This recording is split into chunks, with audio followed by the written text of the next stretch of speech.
Bom dia, irmãos. Paz seja convosco. Dando continuidade ao nosso estudo aqui em Efésios, agora no capítulo 3, versículo 1 a 6, resumidamente, diz assim: Por esta causa eu, Paulo, prisioneiro de Cristo Jesus, por amor de vós, gentios, pois, segundo a revelação, me foi dado a conhecer o mistério, o qual em outras gerações não foi dado a conhecer aos filhos dos homens, a saber, que os gentios são coerdeiros, membros do mesmo corpo, em Cristo Jesus, por meio do Evangelho. Nós vemos lá no começo do Evangelho de João, capítulo 1, versículo 17, que a lei foi dada por Moisés, a graça e a verdade vieram por meio de Jesus Cristo.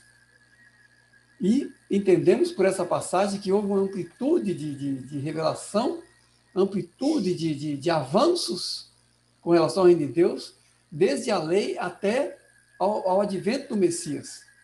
E Paulo aqui é o principal portador dessa mensagem, a pessoa principal que mais recebeu assim revelação de Deus sobre isso e paga um alto preço por trazer essa mensagem. Ele já se apresenta como prisioneiro de Cristo Jesus por amor de vós gentios. Por que por amor de vós gentios? Porque o evangelho que Paulo prega é o evangelho da inclusão dos gentios, evangelho inclusivo, não essa caricatura bizarra que temos hoje em dia de inclusivo de outras coisas, mas da inclusão de todas as nações, formando um só corpo em Cristo Jesus. Este evangelho que Paulo prega, que se choca não somente com o mundo pagão, a religiosidade pagã, ou os pecados do paganismo, principalmente o romano, mas também com as estruturas religiosas do judaísmo. Porque quando Paulo prega o evangelho, ele não diz que o evangelho simplesmente caiu de paraquedas, mas ele diz que é continuidade daquilo que foi anunciado lá no Antigo Testamento aos patriarcas, e que Jesus agora está cumprindo e ampliando aquelas alianças em uma significação muito maior e muito abrangente. E aqui temos, então, uma continuidade com relação a esse aspecto, em que Jesus é o Messias prometido, e também uma descontinuidade por aquilo que também é superado com relação àqueles conteúdos antigos da antiga aliança, do Velho Testamento. E é justamente por essa descontinuidade que Paulo está preso aqui, porque os judeus que não aceitavam a Jesus, que não aceitavam o Messias, que se opunham às pregações de Paulo e dos apóstolos de maneira geral, ouviram lá no capítulo 21 de Atos diz isso, com Trófimo, e acharam que ele tinha introduzido a Trófimo no templo, e causou a maior confusão, assim como tantas outras confusões que Paulo teve, também com o contexto pagão lá em Atenas, também lá em Éfeso, com os adoradores de Diana, enfim. Paulo é prisioneiro do evangelho por amor de vós gentios e por amor daquilo que de mais abrangente havia sido revelado a ele, porque esse evangelho da inclusão dos gentios, esse evangelho que se tornaria mais abrangente, ainda que começasse de uma maneira estrita com os judeus, estava para se revelar em amplitude. Isso está em várias passagens do Antigo Testamento, com relação à messianidade de Cristo, incluindo os gentios, mas ainda é algo oculto, esperando por ser revelado. E Paulo, então, é o portador dessa revelação.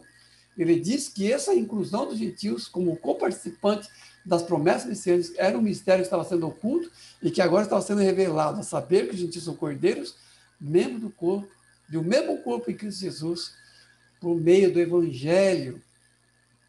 E Paulo tem grandes problemas com isso, esse mistério revelado da nova humanidade em Cristo, que não é de maneira nenhuma um arranjo para os gentios, como erroneamente falam os dispensacionalistas.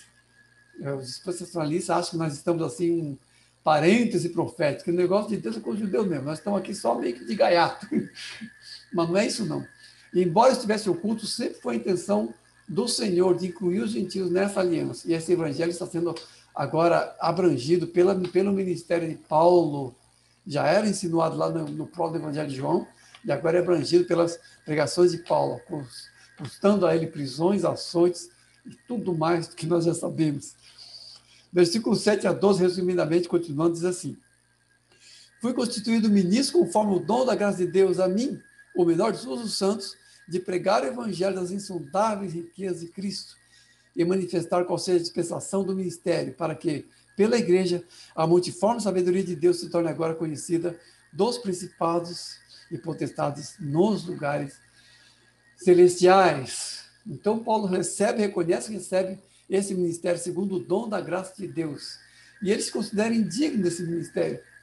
Lá em 1 Timóteo, né, no capítulo 1, versículo 12 a 16, ele chega a dizer até que ele era blasfemo e perseguidor, e nem é digno de ser chamado apóstolo por essa vida antes em que ele era perseguidor. Mas nós entendemos que todo aquele que é chamado por Deus, muitas vezes é chamado também em um contexto de pecado, e tudo recebido de Deus como comissionamento, como ministério, não envolve mérito nenhum, é pura misericórdia de Deus. Esse chamado e essa missão, que é muito mais do que uma profissão, é muito mais do que uma atividade, é uma missão de vida que nos é dada. Eu falo isso abrangendo não apenas Paulo, mas todo aquele que é chamado por Deus, tem um ministério chamado por Deus. É uma missão de vida. Mas Paulo aqui é grato por essa misericórdia de Deus, aceitando esse ministério, embora ele mesmo se coloque como o menor de todos. É até curioso, porque ninguém diria hoje em dia que Paulo é o menor de todos, por tudo aquilo que ele fez, por tudo aquilo que ele recebeu de Deus e nos legou através de seus escritos. Mas é assim que Paulo se posicionou, e assim nós também nós devemos nos posicionar como chamados por Deus, em verdadeira humildade, reconhecendo esse ministério como graça e como misericórdia de Deus. Esse ministério é o ministério do Evangelho das insondáveis riquezas de Cristo. Insondáveis riquezas de Cristo. Aqui nós temos que fazer uma pausa e ressignificar a palavra riqueza, porque lá no Antigo Testamento, lá na Antiga Aliança, os personagens, as pessoas que eram chamadas por Deus, os patriarcas, Abraão, Isaac e Jacó, eram ricos, tinham riquezas, mas eram riquezas no sentido material mesmo. Tinham camelos, tinham servos, tinham jumentos, eram realmente ricos. E claramente lá na dispensação do Antigo Testamento, essa riqueza era parte integrante das bênçãos de Deus. Mas aqui, na dispensação das insondáveis riquezas de Cristo, essa dispensação do mistério que agora está sendo revelado da inclusão dos gentios, nessa dispensação, as riquezas não são mais espirituais, não são mais materiais, mas são espirituais, porque são riquezas de percepção e de graça do Evangelho. É uma outra qualidade de riqueza, que faz superar aquela riqueza anterior que era material.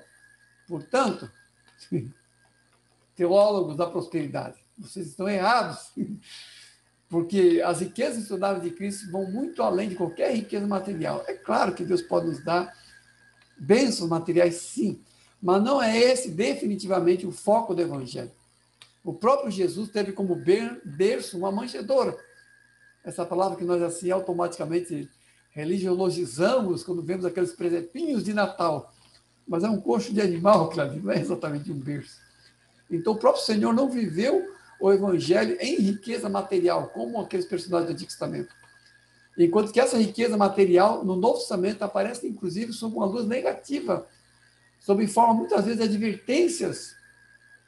O mais positivo que se fala da riqueza material no Novo Testamento é quando Paulo fala, lá em Timóteo, exorta os ricos desse século, que usem a sua riqueza para acudir ao necessitado, a fim de que se apossem da verdadeira riqueza. Paulo faz até um contraste entre aqueles que possam ser ricos materialmente, para que usem a riqueza como dispensação, como graça para abençoar, para a expansão do Evangelho, para acudir ao necessitado, para aí sim, no segundo momento, entrar de posse da verdadeira riqueza.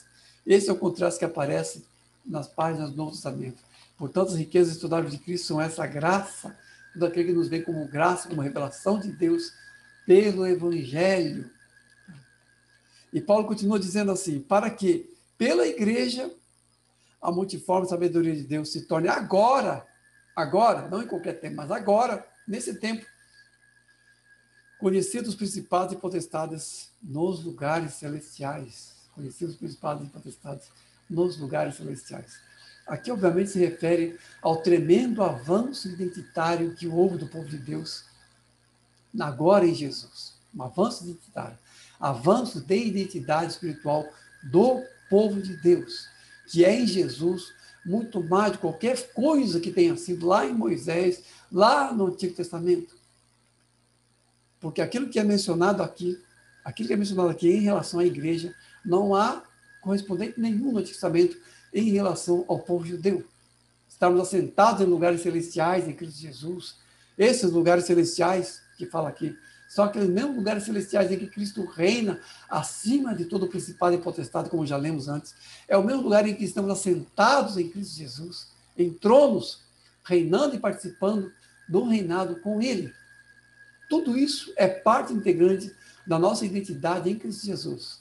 Então, quando eu falo avanço identitário, eu falo assim do avanço da identidade do povo de Deus, atualmente, que como igreja é muito mais de qualquer coisa que jamais tenha sido Israel lá no Antigo Testamento. Vamos entender isso por partes.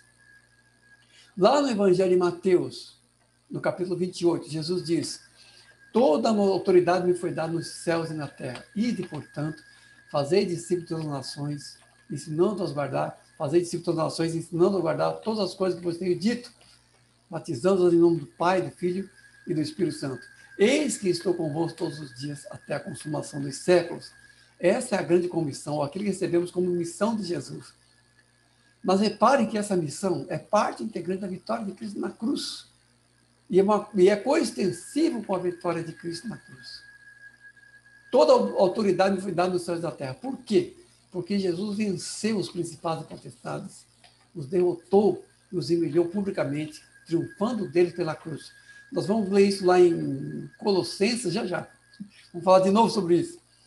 Mas já devemos entender isso, que essa vitória de Cristo na cruz é o aspecto mais significativo da grande comissão.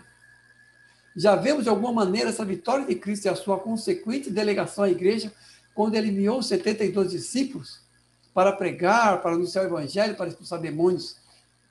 E aqueles 72 discípulos, quando voltam cheios de alegria, dizendo: Senhor, pelo teu nome até os demônios submetem. E Jesus diz: alegrai-vos. Jesus diz: eu vi a Satanás cair do céu como um relâmpago. Eis que eu vos dou poder sobre serpentes e escorpiões, sobre toda a potência do inimigo, e nada absolutamente os fará dano. Mas alegrai-vos, não porque os espíritos se vos submetem, e sim porque vossos nomes estão escritos nos céus. Então, quando aqueles 72 voltaram com aquela alegria algo ingênua de expulsar demônios, Jesus diz: existe uma alegria maior. E a alegria maior é ter o nome escrito nos céus e ser participante daquilo que Deus está fazendo através da igreja. Sermos membros desse corpo e sermos co-participantes do que o Senhor está realizando através de nós nesse mundo, na marcha da igreja na história. Quando Jesus diz: eu vi a Satanás cair do céu como um relâmpago, é como se houvesse uma segunda camada de queda de Lúcifer, agora através da igreja, agora através da vitória de Cristo na cruz, e daquilo que por meio disso é delegado à igreja como comissionamento. De modo que a igreja avança sobre o império das trevas e as portas do inferno não podem prevalecer sobre ela. Esse nível de poder, esse nível de identidade é exercida a partir das esferas celestiais, assentados em Cristo Jesus, reinando com Ele e participando daquilo que Ele está fazendo. E nessa mesma carta, mais à frente, no capítulo 6, nós vamos ver que esses lugares celestiais é também o lugar não apenas da nossa identidade espiritual mais significativa, mas também o lugar da nossa militância, da nossa batalha mais significativa também. Porque é nessa esfera que nós batalhamos contra os principados e potestades, contra os inimigos espirituais. Portanto, nós temos em Jesus agora, como igreja, dois níveis, por assim dizer, de identidade espiritual. Uma que nós exercemos aqui nesse mundo, na concretude de nossas andanças nesta terra, pregando o evangelho, ensinando, cumprindo nosso chamado, cumprindo nossa comissão. E uma outra lá das esferas celestiais, que é a esfera mais definitiva da nossa identidade, onde reinamos com Cristo e também batalhamos com nossos inimigos espirituais. Isso, obviamente, está aqui escrito aqui em Efésios, está escrito em nenhum outro lugar isso, mas nós devemos entender que isso é parte de uma ascensão espiritual que é trazida agora pela igreja, de modo que a multiforme sabedoria de Deus é dessa forma revelada aos principados e potestades nos lugares celestiais. Aqui eu diria não apenas os principados e potestades contra os quais nós lutamos, os Satanás e seus demônios, mas também os principados e potestades, os anjos fiéis a Deus, que também nos assistem aqui na terra, da parte de Deus. Hebreus diz que os anjos são ministros enviados para socorrer aos que vão herdar a salvação. Então temos essa luta juntamente com o Senhor, com os anjos fiéis a Deus e com o próprio Senhor nas esferas celestiais, uma camada maior e mais abrangente de identidade e de luta espiritual. Nós temos que entender uma coisa, irmãos. Vamos entender isso desde o começo. O conflito dos séculos,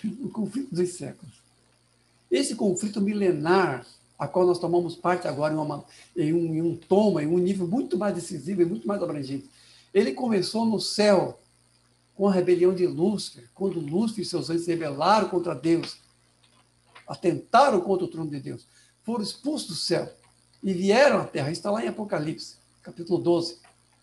Vieram à terra. E na terra tentaram nossos primeiros pais, por Adão e Eva, e infelizmente ele conseguiu, o diabo conseguiu seduzir Eva, Eva também foi usada, e Adão também caiu, os dois caíram, não me engano, e trouxe toda essa queda. O Senhor Jesus veio então para nos redimir e nos restituir àquela posição perdida.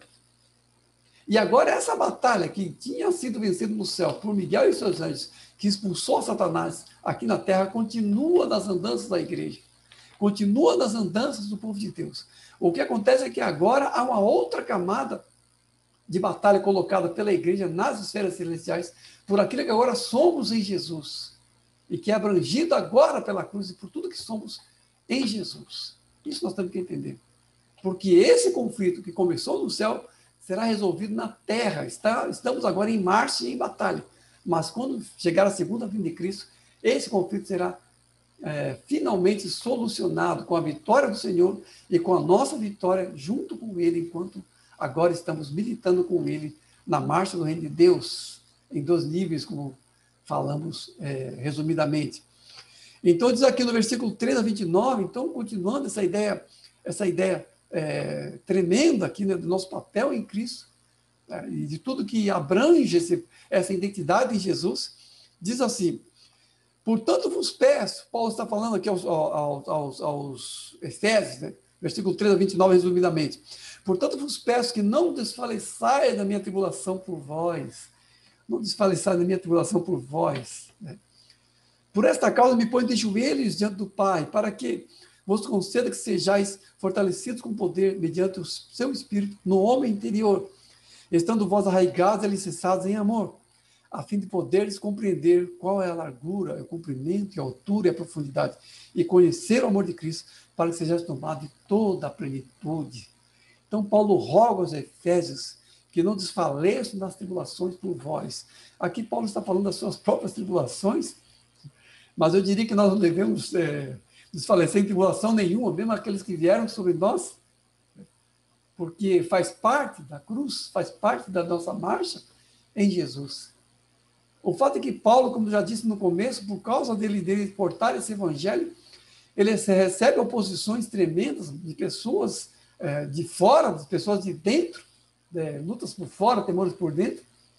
E Paulo chega a rogar aos Efésios que ele não se desanime por essas lutas que o próprio Paulo sofre, porque é uma tribulação feita por vós, é por portar esse evangelho que os inclui, é que Paulo está sofrendo essas coisas. Então Paulo roga a eles que não se escandalizem, que não se enfraqueçam, como alguns, infelizmente, da própria igreja haviam feito. Paulo diz até assim: os da Ásia todos me abandonaram. Então haviam pessoas, infelizmente, da própria igreja que abandonavam a Paulo e se envergonhavam dele. Paulo faz esse rogo, então: não desfaleçai das tribulações que vem passando, até porque essas tribulações podem vir a nós também na forma de perseguições, de oposições e de tudo mais. E Paulo ora e se põe de joelho diante do Pai, para que eles sejam fortalecidos com poder mediante o Espírito no homem interior. Então, Paulo roga então, que o Espírito de Deus, esse mesmo Espírito que os batiza, esse mesmo Espírito que os ensina, que os fortaleça no seu Espírito, no homem interior, para que, uma vez fortalecidos pelo lado de dentro, possam suportar tudo que vem pelo lado de fora, na forma de perseguições e tribulações. Essas possibilidades estão abertas para nós. Se não temos muitas dessas coisas contra nós, infelizmente não perdemos por esperar. Pode ser que venhamos a ter tribulações, mas o fato é que, como Paulo, devemos orar para que o Espírito nos fortaleça em nosso interior, para que nada que venha de fora possa nos atrapalhar ou nos causar tropeço nessa jornada tremenda com o Senhor, na marcha do reino de Deus, neste mundo até a sua segunda vinda. Temos que orar em relação a isso. Tá? Alicerçados e arraigados em amor. Paulo roga para que eles sejam alicerçados e arraigados em amor, a fim de poderes compreender qual a largura, o comprimento, a altura e profundidade, e conhecer o amor de Cristo para que seja tomado em toda a plenitude. Vamos entender melhor isso. Paulo roga insistentemente para que tudo isso venha sobre os Efésios, para que eles sejam fortalecidos e alicerçados em amor, alicerçados e arraigados em amor, profundamente alicerçados e enraizados no amor de Deus. Profundamente. É uma ênfase aqui. Uma expressão do amor como uma base muito profunda de vida e de santidade. É isso que está dizendo aqui. Porque o amor para nós deve ser para nós o nosso próprio modo de firmeza. Porque em outra passagem Paulo diz, seguindo a verdade em amor. O amor de Deus deve realmente nos abranger dentro de nós. Deve ser abundante em nossos corações. Porque grandes coisas do reino de Deus podemos chegar a entender se amarmos, se formos maduros no amor. Porque o entendimento das coisas profundas de Deus se dá por um avanço da nossa identidade em Cristo. Por um avanço no amor. Nós já vimos lá em 1 Coríntios capítulo 3, quando Paulo, de certa forma, se queixa dos corintianos, e diz assim que não pode falar a ele como a espirituais, e sim como a carnais, como a criancinhas em Cristo. E qual era o objeto dessa imaturidade deles? Rixas, ciúmes, intrigas. Aquelas coisinhas que temos entre nós muitas vezes. Ciúminhos, palavrinhas assim tortas, insinuações, aquelas coisinhas todas. E essas coisas são uma barreira. Por quê? Porque são um sintoma de uma imaturidade no amor de Deus. Imaturidade no amor de Deus. Então nós temos que entender isso. A verdadeira barreira para nós não entendermos as coisas profundas de Deus é falta de amor. Não é falta de estudo, não é falta de conhecimento, não é falta de teologia. Podemos encher a nossa cabeça dessas coisas. Podemos ser PhD em 500 matérias teológicas. Mas isso, no entanto, não vai significar que entendemos a altura, a largura, a profundidade e o amor de Cristo. Nessa dimensão que Paulo coloca aqui. Porque isso só se faz, só alcançamos estando arraigados e alicerçados em amor. É isso que Paulo está dizendo aqui. Você quer conhecer a altura, a largura, a profundidade e conhecer o amor de Cristo? Ore e se consagre para ser arraigado e alicerçado em amor. Para isso, renunciando a toda estreiteza, a todo egoísmo, a toda banalidade, a tudo aquilo que, de certa forma, é desamor em nós por nossa carnalidade. Porque as grandes percepções do reino estão para além das nossas estreitezas, estão para além dos nossos ciúmes, das nossas queixas, das nossas banalidades carnais. As grandes percepções do reino estão em um amor maduro, porque esse, o amor de Deus, é a expressão maior do caráter de Cristo. Somente nessa profundidade de amor entenderemos aí sim as profundidades, as riquezas insondáveis de Cristo. As riquezas insondáveis de Cristo têm no amor o seu único acesso possível. Não nos enganemos quanto a isso. Não nos enganemos que por ler, por se informar, entendemos muita coisa. Nós realmente não entendemos. Nessa dimensão que Paulo fala, não. Aqui devemos realmente amar. Devemos, então, assim, entendermos assim, qual a implicação do amor de Deus em termos de entendimento de coisas que muitas vezes nós nem sequer relacionamos com o amor, que é entender as profundidades do reino de Deus, que é estarmos dispostos às riquezas de Cristo em toda a percepção e em todo o conhecimento. Como se faz um odre novo, que possa conter o vinho novo do Evangelho, com quebrantamento e com consagração. Que o amor de Deus, então, se faça arraigado em nossos corações por via da nossa consagração e da nossa renúncia, para que possamos entender, então, qual a largura, a altura, a profundidade e conhecer o amor de Cristo e sermos, dessa forma, tomados de toda a plenitude no nosso andar aqui nesse mundo. Tá? No versículo 21 a 21, já terminando, diz assim: ora, aquele que é poderoso para fazer infinitamente mais do que tudo que pedimos ou pensamos, seja a glória na igreja E em Cristo Jesus, por todas as gerações. Amém. Infinitamente mais. Infinitamente mais. Infinitamente mais do que? Infinitamente mais. É uma das coisas também que são pensadas muitas vezes das palavras de Paulo e muitas vezes colocadas em um sentido completamente alheio. Vira para o seu irmão do lado, fala para ele, o Senhor pode fazer muito mais do que está querendo. Aí o irmão fica pensando assim, puxa vida, o Senhor pode me dar um sobrado ao invés de uma casa, né? O Senhor pode me dar um Camaro amarelo ao invés de um focinho. E por aí vai. Teologia da prosperidade. Infinitamente mais aqui, é infinitamente mais daquilo que está contido nessa carta, daquilo que são as riquezas insondáveis de Cristo. Infinitamente mais aqui não tem um sentido qualitativo, não está falando de quantidade. Infinitamente mais não é expressão de quantidade, sim, de qualidade. Então não vamos nos enganar, não vamos nos enganar aqui. Porque infinitamente mais aqui é infinitamente mais da vontade de Deus se realizando em nós e através de nós. Tem a ver com isso. Tem a ver com a vontade de Deus e com as riquezas insondáveis de Cristo. Portanto, somente aquilo que é verdadeiramente a vontade de Deus e não o nosso próprio querer espiritualizado é que se trata nas passagens. Infinitamente mais não é o nosso querer espiritualizado, e sim a vontade de Deus abrangida segundo o propósito maior e mais definitivo do Senhor. Se nós formos servos o suficiente e aprendemos a amar o suficiente, entenderemos esse infinitamente mais. Eu confesso que muitas vezes eu tropeço nesse ponto, sinceramente. Não estou aqui arrogando, né? Eu vou falar que nem Paulo, aqui, andando de acordo com o que já alcancei e avançando para frente, né? Nesse ponto eu me coloco assim. Quero dizer assim, que infinitamente mais do que tudo pedimos ou pensamos, não é a apreensão, a ampliação dos nossos desejos, ou daquilo que nós queremos, mesmo em termos de ministério, porque muitas vezes o que nós pensamos não é bem o que Deus está pensando. E nisso, muitas vezes, nos enganamos e nos frustramos. Eu confesso aos irmãos que tropecei já bastante nisso. Infinitamente mais não é alargar as tendas naquele sentido carnal, de abranger e ter mais quantidade de coisas, seja a mesma coisa do ministério, não é isso. Mas é infinitamente mais em profundidade de graça de Deus, infinitamente mais daquilo que Deus sabe o que é o melhor e sabe que mais vai impulsionar o seu reino e que muitas vezes nós não entendemos realmente, nós não entendemos. Nós sempre achamos que infinitamente mais é mais para nós, é mais da nossa satisfação, é mais da nossa alegria. Não, é mais de Deus, é mais do Evangelho, é mais da graça de Deus e mais da vontade de Deus. Paulo tinha um anelo profundo pelo seu povo, pelo povo judeu. Mas ele foi enviado aos gentios, ele não foi enviado aos judeus.